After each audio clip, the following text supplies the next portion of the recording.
Assalamualaikum warahmatullahi wabarakatuh. Bismillahirrahmanirrahim. Alhamdulillahi rabbil alamin wa bihi nasta'in ala umuri dunya waddin. Wassalatu wassalamu ala sayyidina Muhammadin wa ala alihi wa ashabi ajma'in.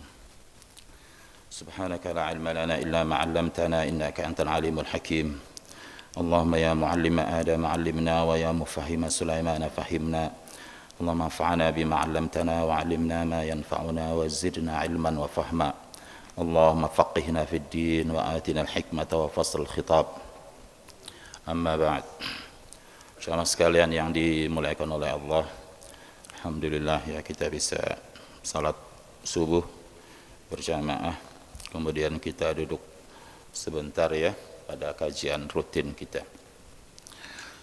Duduk sebentar cuma kajian ini.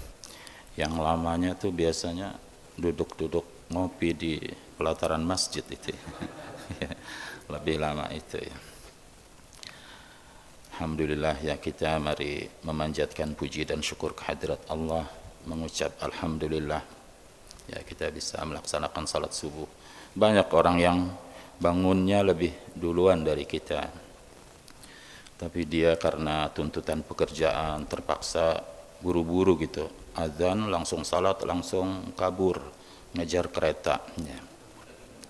Ada bahkan yang sebelum azan sudah pergi gitu ya.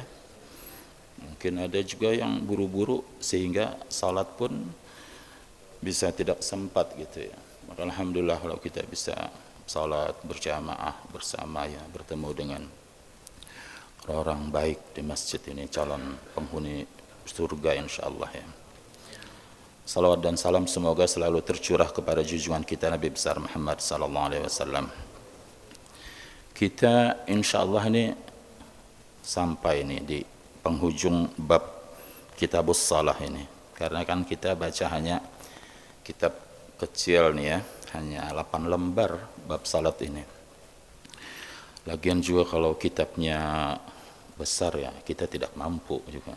Saya juga kan tidak mengajar, hanya menemani Bapak Ibu ini membacakan kitab ini, kitab yang paling kecil dalam pelajaran kitab fikih Syafi'i. Di penghujung bab salat ini tinggal adalah pembahasan tentang salat khauf dan salat jenazah ya. Tapi kenapa saya juga nggak tahu nih, terselip ya di dalam bab ini seperti ini kitabnya, ada terselip pembahasan tentang memakai sutra dan memakai cincin emas. Kita mulai dengan salatul khaufnya. Wa salatul khaufi ala thalathati adrubin. Salat khauf itu ada 3 macam. Salat khauf itu adalah, khauf itu ketakutan ya. Tapi kalau dalam istilah fikih, salat khauf itu adalah salat dalam kondisi perang. Dia bagaimana nih? Salat berjamaah pada waktu kondisi perang ya. Jadi dia secara umumnya terbagi pada 2 macam, yaitu pada saat pertempuran belum berkecamuk. Yang kedua adalah pada saat pertempuran berkecamuk. Seperti apa tuh salatnya? Nah, pada saat pertempuran belum berkecamuk itu disebutkan di sini ahaduha ayyakunal adu fi ghairi jihatil qiblah. Kalau musuh tidak pada arah kiblat, fayufarriquhumul imamu firqatain, maka imam membagi mereka ini 2 kelompok. Firqatan taqifu fi wajhil adu wa firqatan khalfahu. Ada satu kelompok yang menjaga musuh dan sekelompok lagi salat bersama imam. Fayusalli bil firqatil lati khalfahu rak'atan, maka imam salat dengan kelompok yang berada di belakangnya ini 1 rakaat. Tsumma tutimmu li nafsiha, kemudian dia kelompok ini menyelesaikan salatnya sendiri. Karena kan salat khauf pasti seperti salat qasar itu, kalau 4 rakaat dia hanya menjadi 2 rakaat ya. Wa tamdi ila wajhil adu, kemudian pergi mengarah kepada arah musuh.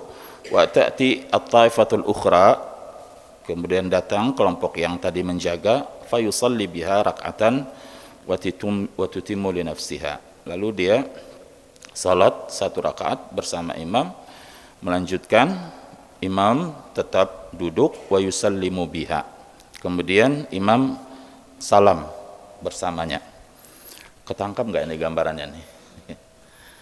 Jadi memang kalau dahulu itu perang itu kan real, berhadap-hadapan real, udah musuh ada di sana. Jadi kalau seumpamanya musuh tidak di arah kiblat, umpamanya kita jadinya kiblat ke sana, Islam ke sana kan, kalau ke sana seumpamanya musuh ada di sana, oh berarti pas kan arahnya. Tapi kalau seumpamanya musuh di sana, maka imam membagi nih 2 kelompok. 2 kelompok ini bisa dia 1 saf, 2 saf ya, 1 kelompoknya. 1 jaga dulu, 1 salat bersama imam, 1 rakaat salat bersama imam. Begitu imam berdiri di rakaat yang kedua, ini dia melanjutkan, meneruskan sendiri gitu, salam, kemudian pergi, datang kelompok yang tadi jaga itu, dia datang, imam kan disuruh untuk rakaat kedua tuh berdirinya lebih panjang, sehingga mereka datang, udah ikut dengan imam 1 rakaat. Imam kan rakaat kedua dia. Begitu duduk, imam duduk lama. Mereka meneruskan rakaat keduanya sendiri, jadi salamnya bersama imam. Nah ini kondisi yang pertama. Wathani, kondisi ini ya terjadinya itu pada waktu perang Dzatur Riqah. Jadi ini real nih ya, kejadiannya ini dipraktekkan oleh Nabi. Perang Dzatur Riqah itu artinya potongan kain gitu. Ada yang menafsirkan perang Dzatur Riqah itu karena mereka memakai panji perang itu dengan kain-kain tambalan, jadi ditambal-tambal gitu. Mungkin kondisi ekonomi waktu itu ya tidak mencukupi, tidak tersedia banyak seperti sekarang. Ada juga yang menjelaskannya, yang dimaksud perang Dzatur Riqah itu adalah pada waktu itu perang itu kondisinya sangat panas dan tidak semua juga para sahabat itu punya sepatu gitu, sehingga mereka nggak tahan tuh. Lalu itu kain dirobek-robek, dibalutkan ke kaki gitu, karena nggak tahan panasnya. So beratnya ya dakwah pada waktu itu ya. Makanya kita kalau cerita dakwah itu jangan yang enak-enak aja gitu. Cerita Nabi itu mukjizat ya. Apalagi cerita Wali Songo. Wali Songo itu ceritanya karamat-karamatnya aja. Wali Songo tuh pasti dakwahnya berdarah-darah mereka. Susah pasti ya. Kita ceritanya seolah-olah dakwah tuh enak aja. Yang dakwah enak itu yang sekarang orang ceramah kali yang enak itu. Ya. Kalau orang berdakwah dulu susah gitu. Nah, kita harus tahu yang seperti itu. Makanya sangat berhak dan Nabi para sahabat itu setiap saat kita memasuk dalam doa kita. Karena jasa mereka sangat besar gitu kan dalam dakwah ini ya. Nabi itu tidak pernah ke Tegal, ke Indonesia pun nggak pernah. Tapi di Tegal itu banyak ustadz-ustadz yang lancar bahasa Arab. Apalagi bahasa Tegal, lancar banget itu ya. Kondisi yang kedua, ayyakuna fi jihatil qiblah, musuh berada di arah kiblat. Fayasuffuhumul imamu saffain. Kemudian imam membariskan mereka 2 saf. Tergantung jumlahnya, bisa 2 saf, bisa 4 saf, atau 6 saf. Ya, bisa dibagi 2 nanti. Wa yuhrimu bihim. Lalu imam bertakbir, takbiratul ihram bersama mereka bareng nih. Fa idza sajada ma'ahu ahadus saffain. Ketika imam sujud, maka kalau dia 2 saf, salah 1 saf aja nih yang ikut imam sujud. Atau kalau dia 4 saf, 2 saf aja yang sujud bersama imam. Wa waqafa as-safful akharu yahrusuhum. Saf yang satunya lagi, atau kalau dia 4 berarti yang 3-4 ya, atau 1-2-nya pokoknya bagi 2, itu yang menjaga gitu. Fa idza rafa'a sajadu wa lahiqu. Ketika imam bangun ke rakaat kedua, baru yang tadi nggak ruku nyusul mereka ke ruku' dan sujud. Jadi nanti sama kan, satu rakaat. Rakaat keduanya begitu lagi gitu, bergantian. Jadi ada yang ruku' sujud kan, tapi tetap ada yang berdiri berjaga. Coba seperti itu ya Islam ya, detailnya gitu Islam mengajarkan. Bahkan dalam kondisi perang pun diajarkan tuh salat berjamaah. Kalau kita nggak ada masalah aja, kita salat di rumah nggak berjamaah, bahkan nggak salat gitu ya. Ini dalam kondisi perang aja. Tapi tentu saja ini dalam kondisi perang seperti dulu ya. Kalau sekarang udah nggak bisa, karena bisa ditembak dari jauh deh, dibom gitu kan. Ini kan kalau dulu real pertempuran itu berhadap-hadapan. Kalau sekarang kan pasukan ya sembunyi kalau muncul di hadapan. Salat enak aja tuh langsung pakai senjata mesin ya, dibabat habis ya. Itu dia kondisi kedua. Kondisi yang ketiga adalah kalau perang berkecamuk. Bagaimana tuh kalau perang berkecamuk? Ayyakuna fi syiddatil khauf wal tihamil harb. Kondisinya benar-benar dalam sangat takut ya, sangat menegangkan, dan perang berkecamuk. Fayusalli kaifa amkanahu. Maka udah salat sebisanya aja, rajilan, sambil jalan, aurakiban, di kendaraan, mustaqbilal qiblah, menghadap kiblat, ghaira mustaqbilin laha, atau enggak menghadap kiblat. Salat itu sambil gimana tuh rukuk sujudnya? Udah dengan isyarat saja. Ya, kalau dalam kondisi bisa awalnya dengan berjamaah gitu ya, lakukan. Kalau enggak ya. Kalau bisa berjamaah berarti kondisinya nanti bisa sampai makmum bisa lebih depan daripada imam. Tapi itu dalam kondisi sampai pada perang berkecamuk pun gitu ya, nggak ada cerita tuh salat itu jatuh. Maka ilham jangan berharap salat saya nggak apa-apa, ntar kalau saya mati kan ada fidyah yang nutupin salat saya. Nggak ada Pak Ilham. Yang ada itu disebutkan awwalu ma yuhasab 'alaihil 'abdu as-shalah. Yang pertama dihisab itu salat dia.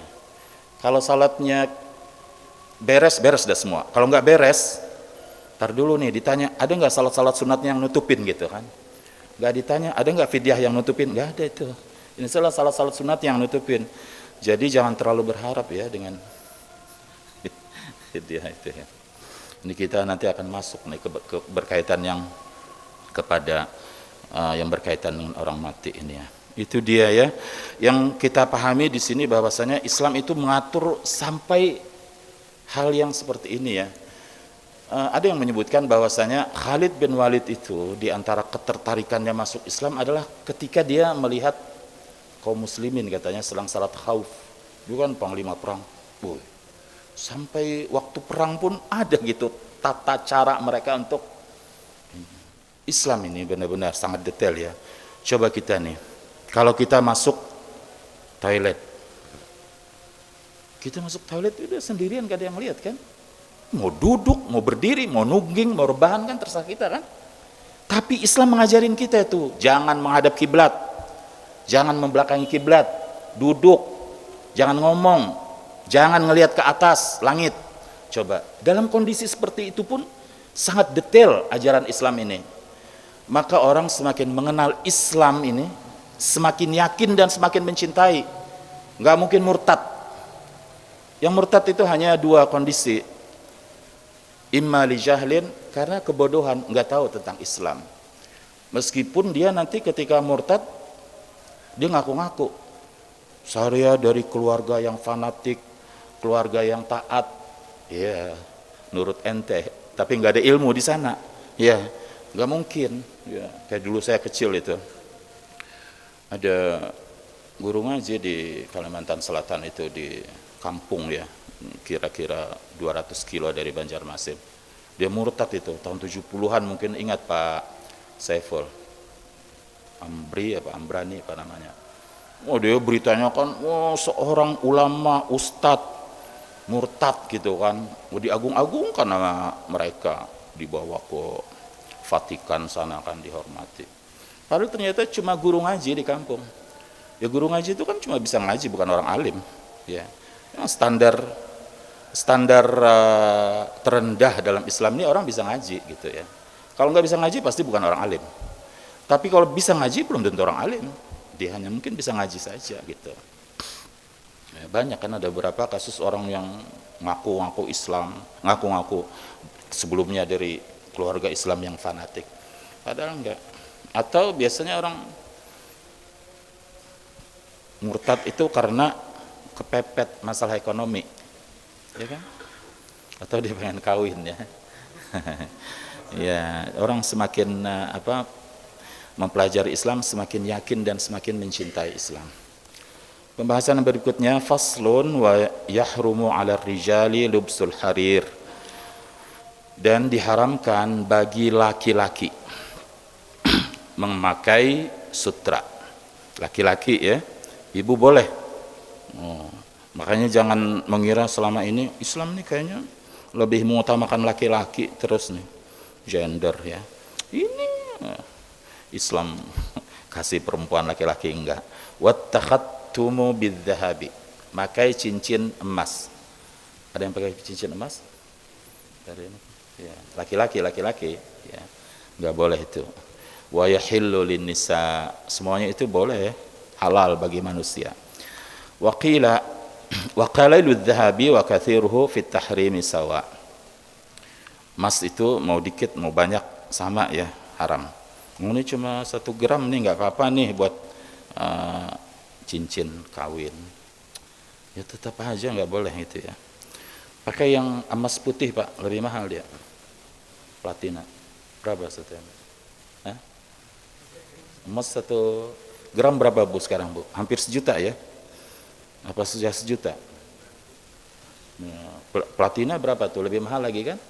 Ya, Pak Narto pakai yang lebih mahal Pak. Ya. Wa idza kana ba'du thawbi ibrai saman wa ba'dahu qutnan aw kattanan jaza labsuhu ma lam yakun al ibrai samu ghaliban. Tapi kalau umpamanya bajunya itu sebagiannya itu dari sutra yang bagus itu ya.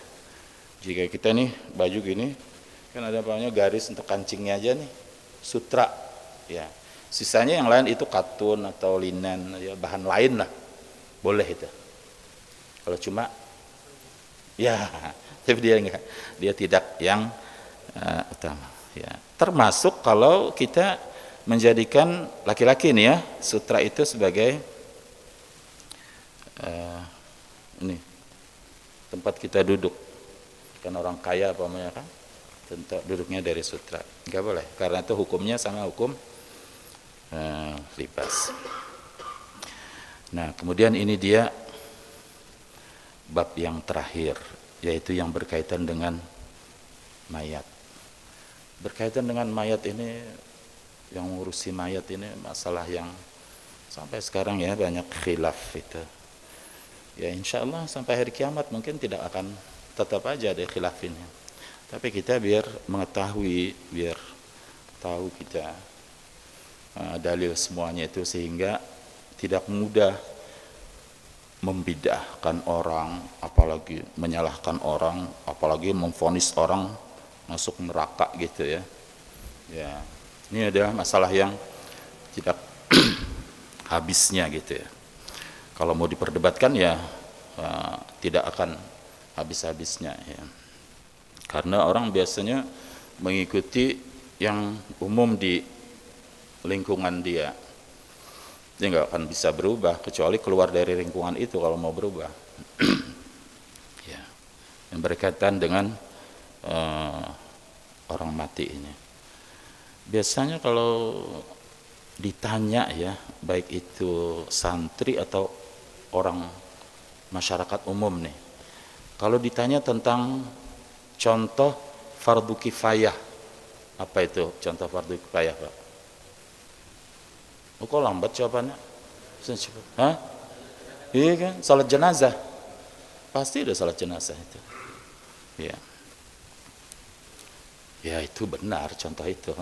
Tapi fardu kifayah itu bukan hanya itu ya. Imam Nawawi itu ngasih contoh yang keren ya. Dia bilang nih, kalau di satu negeri kita tidak bisa bikin jarum, Jarum apa Pak kira-kira? Jarum jahit itu bukan jarum suntik ya. Kalau satu negeri kita nggak bisa bikin jarum, satu negeri ini kita berdosa. Karena kita bisa gara-gara jarum didikte oleh negara lain, musuh kita. Sekarang banyak sekali kita ketergantungan pada negara lain, sehingga kita nggak bisa berbuat apa-apa. Mereka embargo aja, udah bingung kita ya. Beli bola lampu hanya, ya bola lampu. Cina aja, ini Cina. Ada yang merek Indonesia enggak? Enggak ada Pak, Cina semua.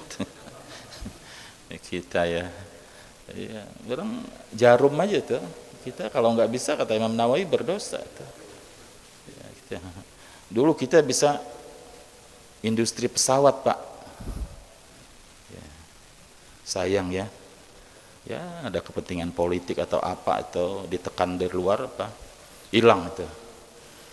Ada teman saya Ustadz diundang untuk ceramah selama Ramadan itu di Inggris dan bulan puasa, dia bilang itu ternyata pegawai-pegawai pabrik pesawat yang di London apa Airbus apa itu ya, bukan Boeing ya, Boeing Amerika ya, ya Airbus, dia bilang tuh pegawai-pegawainya orang Indonesia. Jadi orang-orang yang dulu mungkin di PHK dari PT Dirgantara itu, kita udah banyak sekali keluar duit kan menyekolahkan mereka. Ternyata setelah pinter, ya orang luar yang menikmati. Saya dulu Pak ingat mahasiswa tuh di bus ya, anak-anak dari negara lain, dia nanya tuh, dia nanya bener. Kalau menurut saya sih nggak ngeledek. Karena nih kita banyaknya dulu mengirim TKW ya ke Saudi, itu mereka beranggapan Indonesia ini negara miskin banget gitu, sampai perempuan aja dikirim, sampai menurut mereka mungkin seperti Eritrea gitu, Ethiopia tuh kelaparan. Jadi yang nanya gitu, katanya di Indonesia ada nggak TV? TV kan dulu masih barang. Saya diam aja nih kalau ditanya TV itu. Di Indonesia ada TV nggak, katanya. Terus dia nanya, mobil ada nggak di Indonesia, mobil? Saya diam aja saya. Ada anak Afrika, dia nggak tahan rupanya, dia kesel. Dia bilang, ente nanya Indonesia ada TV, ada mobil. Indonesia itu dia bilang awal daulah Islamiyah tasna' ta'irat. Negara Islam pertama yang bikin pesawat itu Indonesia, dia bilang. Ente nanya TV, nanya mobil. Alhamdulillah saya bilang udah ada yang jawab ya. Ada kebanggaan kita dulu ya. Nah, sekarang kita nggak bisa Pak ya. Udah nggak bisa. Mobil yang namanya mobil apa tuh? Itu kalian yang itu sampai sekarang cuma anunya aja, nggak ada ternyata ya. Nah, berkaitan dengan kematian ini semua kita pasti akan meninggal ya. Kita nih kalau memulai pekerjaan apa aja sama, hasilnya belum tentu sama. Sekolah nih sama, SD, SMP, SMA, kemudian bekerja, yang satu mungkin jadi security, yang satu jadi pegawai apa gitu, beda itu ya. Sama-sama masuk pesantren, kemudian kuliah, satu jadi ustadz, yang satunya jadi lurah. Nah, lurahnya nggak hadir kan, yang banyak kita sebut ya. Dia memulainya sama gitu, tapi ujungnya belum tuh sama. Ini sama kita nih, kantor HP sama yang dijual, sama lagi di ETC sana ya, buka sama jam 9, tutup jam 9, hasilnya nggak sama. Si fulan dapat sekian juta, sekian cuma sekian juta apa namanya. Tapi apapun ya pekerjaan kita, apapun kita mulai, ujungnya kita semua sama, semua kita akan mati ya. Maka itu kata Nabi, aktsiru min dzikri hadimil ladzat, banyak-banyak ingat mati ya. Mati ini ya dia tidak ada anunya itu ya, kriterianya harus yang tua duluan pamannya, nggak ada, atau yang sakit duluan. Kita baru meninggal, Ustadz siapa mungkin lebih muda dari saya kali ya, masih mikir dia yang kata ya. Ini kita semua kita akan mati ya, maka kita sebenarnya kan nggak penting di mana dan kapan kita meninggal itu, tapi ketika meninggal kita dalam kondisi siap, maka itu harus siap selalu. Allah mengatakan wala tamutunna illa wa antum muslimun. Ya, berarti harus berpegang teguh terus gitu ya, dimanapun gitu ya, meninggalnya dalam husnul khatimah. Itu yang kita harapkan, doa kita selalu. Nah, kalau kita melihat kondisi orang mau meninggal dunia, itu kita diajarkan untuk mentalkinnya. Laqinu mautakum. Ditalkin itu dibimbing ya mengucap la ilaha illallah. Bukan yang tadinya belum pernah dengar la ilaha illallah, diajarin la ilaha illallah. Ada ustadz di Sawangan tuh cerita, dia ngajak orang salat puasa itu, dia nggak mau. Ustadz ngapain salat, ngapain puasa? Saya udah tahu jampe-jampenya semuanya, saya udah tahu katanya. Apa tuh? Kan gampang Ustadz, nanti kalau mau meninggal dunia tinggal bilang la ilaha illallah. Kalau di dalam kubur munkar nakir datang merabuka, jawab Allah Rabbi. Gampang semua dia bilang. La ilaha illallah, dipikir semudah itu ya. Ya. Ya memang man qala la ilaha illallah dakhalal jannah. Siapa yang mengucap la ilaha illallah pasti masuk surga. Ada hadis lain yang menafsirkannya, man kana akhiru kalamihi la ilaha illallah. Siapa yang akhir ucapannya la ilaha illallah masuk surga dia. Ada cerita dari Ustadz Abdul Hamid sini, masih dari, mudah-mudahan sehat ya. Saya ingat loh cerita beliau itu loh. Ada waktu ada kumpul-kumpul kita RT itu ya. Saya sengaja itu karena cerita itu saya nggak nangkap dengan baik, saya nanya lagi sehingga saya bisa mengulang menceritakannya. Orang hidup itu kan biasanya meninggal dengan kebiasaan dia sehari-hari itu. Kalau sehari-hari dia bilang nggak biasa kita mengucap la ilaha illallah, jangan harap meninggal mengucap la ilaha illallah. Ada katanya nih tukang pantun, sehari-harinya nggak pernah salat, berpantun aja. Ketika mau meninggal dunia, kan biasanya namanya mengingat sakrah, mabuk itu, sakratul maut itu, mengingat apa-apa. Istrinya bilang, nyebut, kan orang sini begitu kan? Menyebut maksudnya mengucap la ilaha illallah ya. Kalau di kampung saya badikir katanya, berzikir itu kan, badikir. So, nyebut. Oh, dia nggak nyahut dia. Terus istrinya nih nggak ini. Nyebut gitu kan. Udah lama istrinya gitu, tiba-tiba nyaut dia. Bagaimana gua mau nyebut, orang gua kalang kabut, anak-anak pada ribut, malakal maut mau nyabut, but dia. Jadi kebiasaan berpantun Ustaz Mukhlis ketika mau meninggal pun dia berpantun. Dan banyak itu cerita Ustaz itu yang baru yang kita mau menyebutkan orang itu meninggal dunia itu menyebutkan kebiasaan dia sehari-hari. Maka kalau kita dalam kehidupan kita sehari-hari ini, nanya nih pada kita, berapa kali kita sehari menyebut la ilaha illallah? Kalau zikir wirid bersama setelah salat itu ada biasanya ujungnya la ilaha illallah sebagian. Kalau saya enggak itu ya. Kalau kita kan bisa baca sendiri. Jangan nunggu ada acara tahlilan baru menyebut la ilaha illallah. Sehari berapa Pak menyebut la ilaha illallah? Ya. 100 lah paling tidak kan? Istighfar 100, la ilaha illallah wahdahu la syarika lah itu 100, salawat 100, tasbih 100 lah. Setiap hari kan dikit-dikit aja tuh, paling kalau di ini kan jumlahkan hanya beberapa menit. Apalagi kalau lidah kita ini refleks gitu, setiap kaget mengucap zikir. Astaghfirullah, la ilaha illallah. Kan ada juga orang refleks lidahnya ini yang lain disebut. Apalagi kalau sampai menyebut semua yang di Ragunan disebut, itu udah. Jangan harap seperti itu kalau meninggal mengucap la ilaha illallah. Ini kan Nabi mengatakan laqinu mautakum. Tapi para ulama menyebutkan talqin itu jangan seperti maksa. Ayo bilang la ilaha illallah. Ayo dong biar masuk surga nanti. La ilaha illallah. Dia kesal nanti ya. Itu tidak usah dibilang ucapkan la ilaha, enggak usah.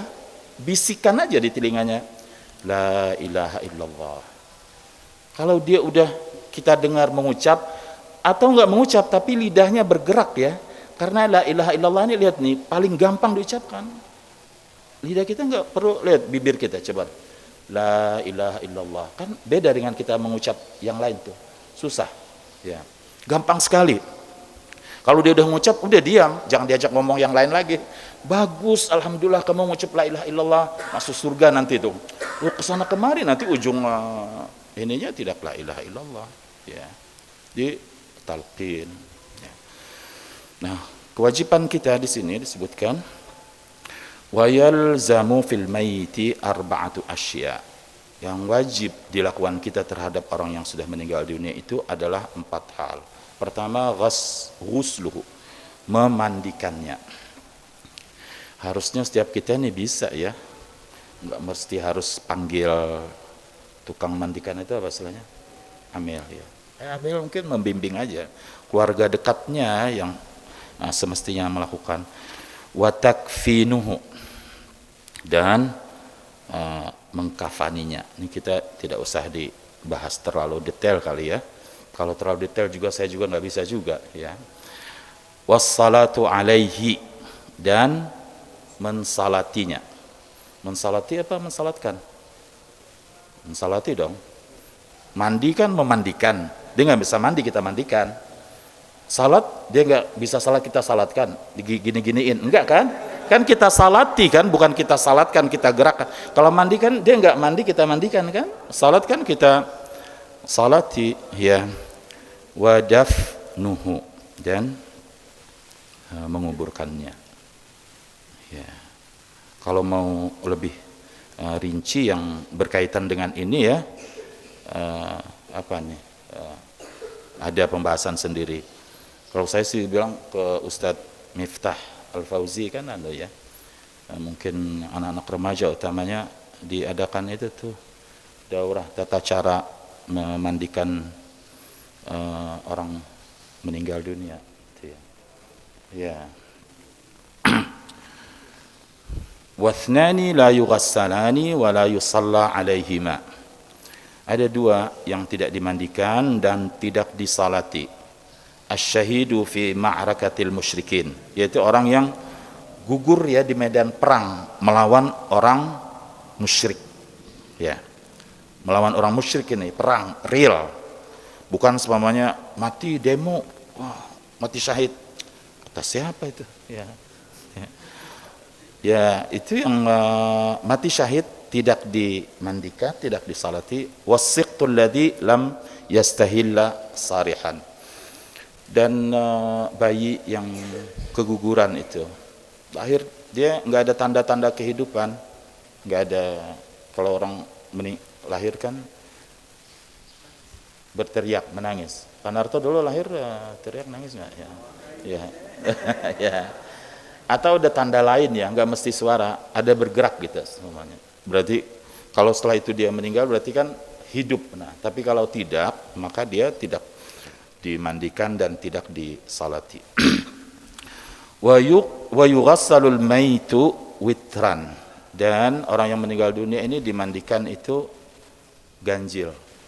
3 kali, 5 kali, 7 kali ya, lihat aja. Kalau masih 3 kali dianggap belum bersih ya, ini lagi ditambahkan. Wa yakunu fi awwali ghuslihi sidran, di awalnya itu dibasuh dengan itu daun bidara itu. Wa fi akhirihi syai'un min kafur, dan di ujungnya dari suatu dari kafur, kalau kita sebut kapur barus, tapi kalau di ini penjelasan fikih itu dia mayang kurma itu yang anunya tuh bunganya itu, mungkin dia bau wangi ya. Kalau kita kan kapur barus juga mungkin untuk biar awet itu ya, orang yang mayat itu. Wa yukaffanu fi 3 athwabin bidin laisa fiha qamisun wala imamatun, kemudian dikafan pada 3 pakaian yang warnanya putih.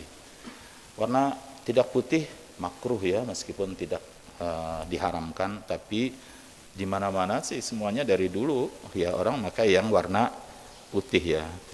Oh, kalau kondisinya tidak menemukan warna putih pamannya, ya, kayaknya jarang ya, banyak dijual di mana-mana itu.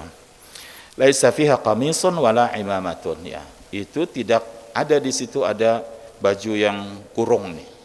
Baju yang dijahit berkurung, wala imamah, juga tidak ada surban. Ya. Wa yukabbiru alaihi arba'a takbiratin. Nah, ini sekarang salatnya ya. Bertakbir untuk salat mayit ini 4 takbir. Yaqra'ul Fatihata ba'dal ula, membaca Fatihah setelah takbir yang pertama. Wa yusalli 'alan nabi sallallahu alaihi wasallam ba'da tsaniyah, dan membaca salawat pada nabi setelah takbir yang kedua. Salawatnya apa saja itu? Allahumma salli ala Muhammad, Allahumma salli ala sayyidina Muhammad wa ala ali sayyidina Muhammad. Tapi yang terbaik salawat Ibrahimiyah yang biasa kita baca dalam tasyahud, itu dia. Wa yad'u lil mayyiti ba'da tsalitsah, kemudian berdoa untuk mayit setelah yang ketiga. Ini doanya panjang, nanti saya bacakan, selesaikan dulu. Wa yaqulu fir rabi'ah, kemudian setelah yang keempat dia membaca Allahumma la tahrimna ajrahu wa la taftinna ba'dahu waghfir lana walahu, ya. Wa yusallim, kemudian salam seperti kita salat biasa. Assalamualaikum warahmatullah, assalamualaikum warahmatullah. Sederhana kan? Berapa lama tuh salat? Paling 3 menit. 3 menit paling. Ya. Percaya nggak dengan SOP yang Nabi ini kan? Nih kalau orang meninggal dunia nih, seperti ini SOP-nya nih, salatin mayit. Percaya nggak? Enggak, saya nanya nih, benar nih. Orang Islam apa kalian? Bukan. Percaya nggak? Yakin nggak? Tapi prakteknya kita nggak yakin. Prakteknya nggak yakin. Salat mayit paling 3 menit ya, udah itu bumbunya panjang banget. Ya, saya lihat belakangan ini nih. Ini mohon maaf, ini mungkin kontroversi, ini mungkin bisa dipahami salah ya. Tapi saya harus omongin. Mudah-mudahan dipahami benar. Kita yakin gitu udah SOP-nya yang diajarkan Nabi begini. Tapi kita bikin tambah tuh. Setelah salat kita baca tahlilan itu biasanya. Tahlilannya bisa 15 menit. Lebih panjang dari salat. Emang ente nggak percaya? Ini udah yang diajarkan Nabi. Udah begini udah cukup. Nah, kita tambah-tambahin. Kalau saya udah milih sekarang kalau ada salat jenazah, saya pojok. Karena saya nggak tahan terlalu lama berdiri. Saya nyender saya. Ya. Panjangan. Apalagi mau salat mayit itu panjang juga kadang-kadang anunya nih. Sambutannya ya. Ini itu segala macam itu ya. Wah, itu padahal Nabi suruh cepet-cepet gitu ya. Kalau kita kan kayaknya ambisi banget ya. Yang berkaitan dengan mayit ini, yang paling banyak perdebatan itu hanya 2 Pak. Yaitu adalah laqinu mautakum. Laqinu mautakum itu ajari mautakum, orang yang mau meninggal dunia. Itu tadi. La ilaha illallah. Nah, di mana yang khilafnya laqinu mautakum, bacakan talqin orang yang sudah meninggal dunia. Yang kedua adalah tahlilan yang malam-malam kita lakukan. Itu 2 masalah itu yang paling banyak perdebatan. Ya. Tapi kita ngebut menyalip itu. Yang yang dikhilafkan kan talqin ya. Kita enggak, kita salib dengan tahlil. Tahlil belum dikubur udah ditahlilin. Begitu disalatin tahlilin lagi. Waktu dikubur sudah belasan kali menghadiri orang yang dikubur di sini karena rumah saya dekat kuburan. Enggak ditalkin, dibacakan tahlil. Padahal yang disuruh itu laqinu, bacain talqin gitu ya. Kalau di kampung saya pasti ditalqin. Maka saya kadang-kadang nanya, kayaknya NU-nya di sini abal-abal gitu. Tapi kalau kita sih bilang saya bukan NU, kaum tuha ya. Karena sebelum ada NU kan organisasi, sebelum itu udah seperti itu memang masyarakat. Jadi kalau talqin itu di kampung saya ya biasanya kalau orang miskin Pak dia cerdas. 1 ustadz mentalkin. Tapi kalau orang kaya biasanya bebal. 3 ustadz mentalkin. Bener, itu penting banget gitu. Jadi suasananya tuh hening. Dan kita bisa nangis itu. Karena selesai ya, kubur baru talqin. Jadi kita benar-benar mendengarkan talqin. Nangis kita. Kalau di sini kan sambil dia baca tahlil, nggak ada talqin setelah itu. Malah pernah saya ada yang nguburin, dia berdoa itu. Saya nunggu doanya, di sekian panjang doa tuh tidak satu pun mendoakan orang mayit. Karena ustadznya nggak ngerti bahasa Arab. Paling tidak Allahumma gfirlahu warhamhu ada ya. Dia enggak tuh doa-doa mana-mana gitu. Ya, Allah marzuqna, Allah maftah lana abwaab rizq. Ini apa urusannya sama orang meninggal dunia? Benar. Ya. Ya, jadi dia Pak, ditalkin lagi. Ustadz ini kadang-kadang udah ada tanda ya. Sambung aja terus nih. Biarin ya jamaah marah-marah lah. Ya, penting ya. Ya. Jadi dia Ustadz ini kadang-kadang dia meskipun salah nggak mau kalah Pak. Ya. Jadi katanya suatu kali pernah Ustadz ini salah waktu mentalkin.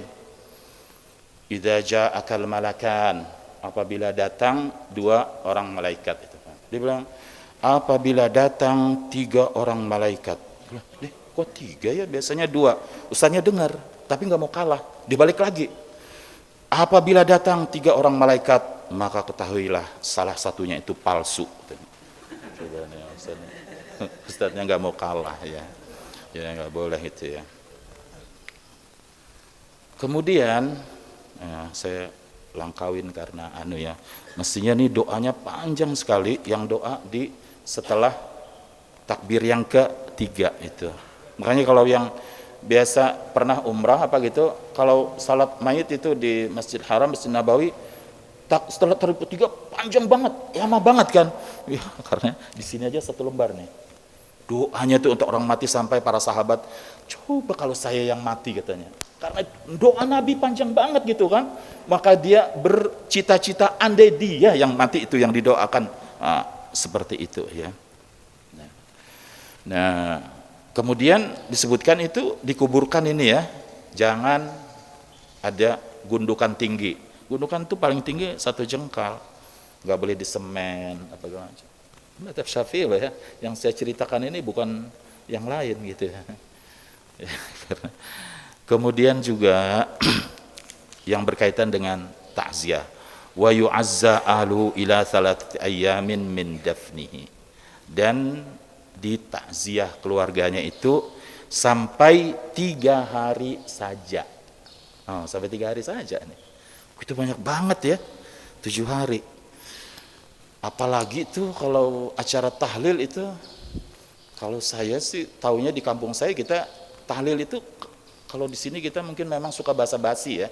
Jadi saya kalau hitung itu 30%-nya bahkan lebih itu basa-basi gitu.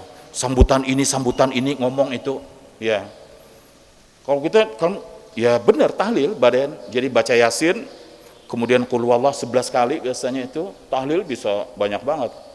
Ya, bahkan ada itu namanya tahlil 7 laksa. 7.000 Pak tahlilnya ya. 7.000 itu jadi kalau umpamanya orangnya 70 orang hadirin berarti 1.000 tuh. Dibagi seperti itu ya. Jadi benar-benar tahlil. Kalau kita kan ada, saya bilang saya mau tahlil tapi diceramain juga saya nih. Ada ceramah juga gitu kan. Kalau usulan Ustadz Sirat ada nggak Ustadz Sirat nih?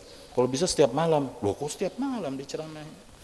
Kadang-kadang itu masuk juga hal-hal yang nggak ada hubungannya orang mati. Kayaknya Ustadz Mukhlis itu mengungkapkan kekesalannya ini, udah lama itu. Dan kekesalannya itu sama dengan kekesalan saya. Ya. Ini acara orang mati nggak ada hubungannya dengan orang mati gitu kan. Ya. Jadi kita kadang-kadang memberi panggung untuk orang lain bicara pada waktu kematian itu yang nggak ada hubungannya dengan kematian. Apalagi kalau sampai ada kampanye politik, itu udah nggak benar gitu kan. Iya kan? Udah. Saya lihat Ustadz Mukhlis berani juga nih ngomong itu. Padahal waktu itu ada pejabatnya itu. Iya, udah kesel banget rupanya. Benar itu. Saya kalau keluarga saya ada yang meninggal, nggak saya kasih waktu tuh yang lain untuk bicara. Enggak. Meskipun wali kota, ini acara saya hanya tahlil aja. Nggak boleh yang lain ngomong. Ada urusan apa gitu ya. Jadi kayak di Banjar itu ada haul guru sekumpul ya, ramai banget itu. Presiden datang waktu itu, waktu sebelum pilpres dulu ya. Mereka bilang boleh datang, tapi nggak boleh ngomong sepatah kata pun. Hadir-hadir aja. Ya, jangan berkasih sambutan di sini. Ini orang acara orang kematian ya, jangan ada acara. Nah, kita juga kan kalau acara kematian ini ketika ada ceramah itu, ya mungkin sudut pandangnya sih bisa berbeda. Oh katanya ini kesempatan nih kita kasih ceramah. Itu karena udah kebiasaan kita kan, ceramah Indonesia ini nggak serius, harus ada ngebanyolnya, maka nggak enak jadinya. Kalau ada orang meninggal dunia, ceramahnya ngebanyol juga itu kadang-kadang. Padahal kita disuruh ingat kematian ya waktu itu ya, dan juga ceramahnya jadi nggak sakral lagi gitu ya. Jadi ustadznya ceramah, yang lain pada ngerokok. Kemarin saya tegur, Pak jangan ngerokok, Pak lagi orang ceramah. Dia mati, ternyata di sana-sana orang ngerokok semua. La ilaha illallah, saya bilang ya. Memang lebih mulia stasiun kereta api deh kayaknya. Stasiun kereta api nggak boleh ngerokok gitu kan. Kita di acara begitu ngerokok juga gitu. Masjid pun ngerokok gitu ya. Ya, kemarin ada yang ngerokok di situ. Memang nggak tahu yang di dalam. Duduk pelataran kan, ya kita biasa sih ngerokok. Yang ngerokok itu ya kalau di TV itu sama dengan menodongkan senjata, dibikin kabur kan. Kalau ada todong senjata kan, rokok dibikin kabur. Yuk kita karena banyak sekali orang melakukan, termasuk ustadz juga sih ya. Jadi udah dianggap biasa. Saya heran nih kadang-kadang ustadz nih, kita pun nggak boleh nemuin ustadz pakai baju tangan pendek seperti ini. Padahal udah nutup aurat bagus kan. Dianggap aib gitu. Sementara ngerokok di depan sambil ngajar nggak aib. Karena banyak sekali mungkin yang melakukan dianggap aib. Padahal ini nggak ada kaedahnya. Baju seperti ini udah sangat sopan gitu kan. Dianggap aib, nggak bagus. Nah, jadi yang berkaitan orang mati nih kita. Ya, tapi begini gitu ya. Masih berapa? Ada 2 menit lagi. Ada satu lagi yang penting ya, yaitu yang berkaitan ini adalah yang menjadi perdebatan umum itu adalah ihda'us tsawab lil mayyit, menghadiahkan pahala untuk orang yang meninggal dunia. Ibadah ini kan ada ibadah badaniyah, ada ibadah maliyah, ada ibadah yang fisik, ada ibadah harta, ada gabungan harta dengan fisik. Gabungan harta dengan fisik seperti haji gitu ya. Haji jelas, ada yang nanya kepada Nabi, bapak saya Nabi itu wajib haji, tapi dia memang udah tua, dia susah. Afa ahujja anhu, boleh nggak saya Nabi menghajikannya? Kata Nabi nggak bilang ya. Nabi bilang kalau bapak kamu punya hutang, dibayar tuh, lunas nggak hutangnya? Iya dong, ya. Ya hutang pada Allah lebih lagi. Ya, juga ada yang nanya tentang saya mau bersedekah untuk orang tua saya, boleh enggak? Ya katanya. Jadi tidak ada khilaf di kalangan ulama bahwasanya pahala kebaikan itu bisa dihadiahkan kepada orang meninggal dunia. Orang meninggal dunia bisa mendapatkan faidah dari orang yang hidup. Ya, sedekah itu enggak ada khilaf di kalangan ulama. Kita bersedekah nih, pahalanya untuk orang tua. Buat saya kapan? Nanti anak-anak Anda nanti bersedekah untuk Anda. Kalau kita sekarang sedekah untuk orang tua kita. Ya. Ya. Haji jelas. Ada puasa juga, man mata wa alaihi saum sama anhu waliyuhu. Barang siapa yang meninggal dunia ada kewajiban puasa, maka keluarganya itu ahli warisnya disuruh untuk puasa. Yang terjadi khilaf itu adalah menghadiahkan pahala salat dan membaca Al-Quran. Baca Al-Quran. Kalau mazhab Abu Hanifah dan mazhab Ahmad bin Hambal, Hanafi dan Hambali, ya boleh dihadiahkan itu. Baca Quran, salat. Yang enggak boleh justru mazhab Syafi'i. Syafi'i justru masalah baca Quran tidak gitu ya. Coba Ahmad bin Hambal, Hambali itu orang Saudi ya. Nah, mereka bilang ini boleh, semua itu boleh. Ya. Jadi kalau kita tahlilan menghadiahkan pahala, kita Kayak orang Saudi kita, Wahabi berarti kita ya. Karena kalau Imam Syafi'i bilang nggak boleh gitu. Nggak bisa. Tapi ashab Syafi'i, murid-murid Imam Syafi'i yang mengatakan. Ya. Tapi sebenarnya bisa disiasati katanya. Imam Nawawi ketika menyebutkan tentang ini, Imam Nawawi membela Imam Syafi'i di dalam Muqaddimah Sahih Muslim itu. Dia bilang, wa dalilu asy-Syafi'i wadih yani, wa laysa lil insani illa ma sa'a. Jelas sekali dalilnya Imam Syafi'i itu adalah wa laysa lil insani illa ma sa'a. Soalnya orang itu tidak memperoleh kecuali apa yang dia usahakan. Juga hadis idza mata ibnu adam inqata amaluhu illa min thalath. Kalau orang meninggal dunia udah dia putus, nggak bisa beramal lagi kecuali 3 hal. Ilmu yang bisa sedekah jariyah, ilmu yang dimanfaatkan, dan anak yang mendoakan, anak saleh. Tapi dalam kalangan semua nih sepakat bahwasanya doa sampai. Kita aja disuruh mensalatin kan doa gitu. Dia yang mengatakan sampai ini logikanya bisa diterima. Kalau kita nih nggak punya apa-apa kan, kita nggak punya apa, cuma berdoa aja kepada Allah, ya Allah ampuni dia, ya Allah rahmati dia. Sekarang katanya nih kita beramal, baca Quran atau apa gitu ya, berzikir, berarti kita dapatkan sesuatu kan, ibadah, pahala asal ikhlas ya, ikhlas nih catatannya. Kemudian dia bilang, Allah nih saya hadiahkan pahala saya buat orang tua saya, kan lebih ini kan. Daripada berdoa kan nggak punya apa-apa tuh, cuma doa aja. Sekarang ada, ya. Jadi yang hadis itu, ayat itu tidak mengatakan bahwasanya dia tidak bisa mendapatkan kiriman pahala, hadiah pahala dari orang lain, tapi disebutkan bahwasanya seseorang itu wa laysa lil insan illa ma sa'a. Orang itu hanya mendapatkan apa yang diupayakan. Dia kerja nih 1 hari, maka gaji 1 hari dapat. Tidak bisa dibayar kerja 1 hari dibayar 3 hari 4 hari. Tapi kalau ada pegawai lain menghadiahkan, ini nih gaji saya kasihkan ke dia aja, boleh nggak? Nggak ada ini kan. Jadi ayat itu tidak mengatakan dia tidak boleh menerima pahala dari orang lain, tapi hanya menyebutkan dia hanya memperoleh pahala dari yang dia lakukan. Saya baca itu dari Bimbas ya, ulamanya panutan orang Saudi ya. Dia ketika menyebut kalau ulama-ulama Arab itu dia kalau berdebat fair gitu, meskipun kadang-kadang berbeda dengan mereka. Disebutkanlah menurut Abu Hanifah, menurut Ahmad bin Hambal semuanya sampai. Menurut yang masyhur dari mazhab Malik dan Syafi'i enggak. Baca Quran loh ya, bukan yang sedekah pas segala macam dan haji segala macam tadi ya. Tapi ashab Syafi'i dia bilang mengatakan sampai. Karena itu yang terjadi yang berkaitan dengan ini, tidak usah kita terlalu merecokin orang lain. Jangan mengatakan itu bid'ah, jangan mengatakan itu haram. Jadi gitu. Bimbas itu gitu. Sayangnya nih yang di sini kadang-kadang lebih Arab daripada Arab. Orang Arab aja nggak kencang banget begitu gitu kan. Mungkin lebih daripada ini kan, bisa seperti itu ya. Ya mudah-mudahan kita bisa mengamalkan seluruh sunnah yang Nabi ajarkan ya.